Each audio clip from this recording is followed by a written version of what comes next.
Question है आपका ये, इसमें हमें करना क्या है, हमें इसमें इंटीग्रेशन फाइंड करना है इस टर्म का। और यहाँ पे जो एल एन लिखा हुआ है, इस एल एन का मतलब क्या है, log 2।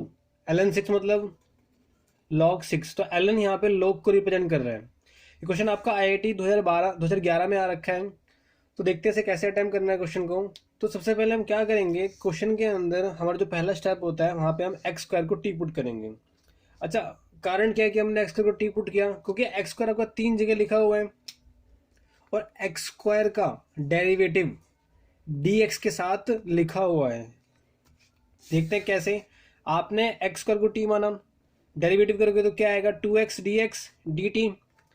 एक्स डी एक्स बराबर हो जाएगा dt बाई 2 के। तो यहाँ पर dx के साथ x लिखा हुआ है, इसलिए हम यहाँ पर एक्स स्क्वायर की जगह t पुट कर सकते हैं। ठीक है, तो क्वेश्चन के अंदर वही करा हमने, जहाँ पे एक्स स्क्वायर लिखा था वहाँ टी पुट कर दिया। आपका dx और x मिलके क्या बन गया, dt बाई 2। तो यहाँ आपका 1/2 आ जाएगा। ठीक है, साइन टी, क्योंकि यहाँ पे एक्स स्क्वायर था, आपने टी पुट कर दिया, ये भी ठीक। आई थिंक इतना क्लियर है। अब यहाँ पे एक बात ध्यान रखनी होती है कि इन डेफिनेट इंटीग्रेशन के अंदर अगर आप कुछ सब्स्टिट्यूट करते हो तो उसके इंटरवल भी चेंज हो जाते हैं।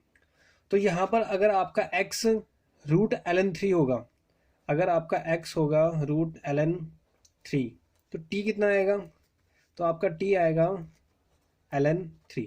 तो इसलिए यहाँ पर ln 3 आ गया। ऐसे ही नीचे वाले की बात करें तो अगर आपका x होगा ln 2 रूट, तो t कितना आएगा, आपका t आएगा ln 2। तो ये चीज़ हमें ध्यान रखनी है कि यहाँ पे ln 3 और ln 2 आएगा। क्यों आएगा, क्योंकि यहाँ पे हमने एक्स स्क्वायर को t पुट करा है, उसके हिसाब से आपके इंटरवल भी चेंज हो जाएंगे। तो क्वेश्चन आपका ये था, आपने कुछ पुट किया, सब्स्टिट्यूट करा, क्वेश्चन आपका ये बन चुका है। हम क्या करते हैं, इसको फर्स्ट इक्वेशन मान लेते हैं और इसके अंदर फर्स्ट इक्वेशन के अंदर प्रॉपर्टी 4 लगाते हैं। अच्छा, प्रॉपर्टी 4 कौन सी प्रॉपर्टी की बात कर रहा हूँ मैं, अगर आपको ध्यान हो, एक प्रॉपर्टी थी आपकी कि अगर ए से बी एफ ऑफ एक्स है डी एक्स, तो प्रॉपर्टी 4 ये बोलती है कि आप क्या कर सकते हो, A plus B minus X D X. हम एक्स को इंटरचेंज कर सकते हैं इन दोनों के सम माइनस एक्स से। तो यहाँ पे वही करना है आपको। आपका क्वेश्चन यहाँ पे आ चुके हो आप, यहाँ पे हम क्या करेंगे, प्रॉपर्टी 4 लगाते हैं। प्रॉपर्टी 4 जब लगाएंगे तो आपका इस स्टेप के बाद ये वाला स्टेप आ जाएगा।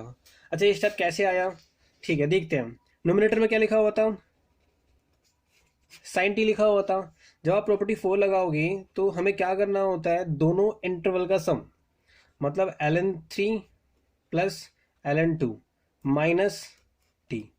ठीक। अच्छा, log के अंदर अगर दो टर्म ऐड हो रही होती हैं तो क्या हो जाता है, उन दोनों का मल्टीप्लीकेशन, 3 2 जा 6। तो नोमिनेटर में जो आपकी टर्म आई है ln 6 minus 2, log 6 minus T जो आई है वो प्रॉपर्टी 4 लगाने के बाद आई है।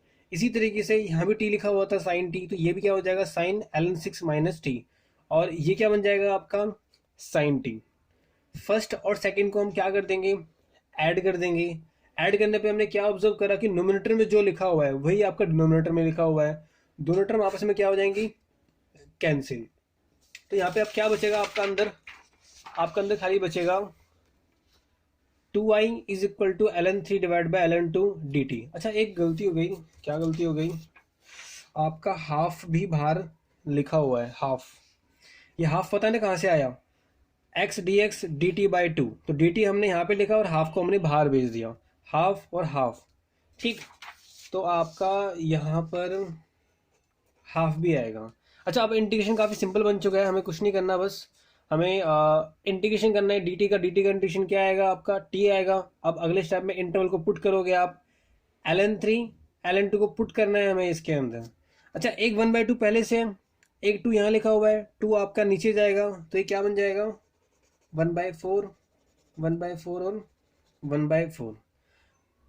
इंटरवल पुट करते हैं, पहले पुट करोगे ln 3 माइनस, फिर पुट करेंगे ln 2।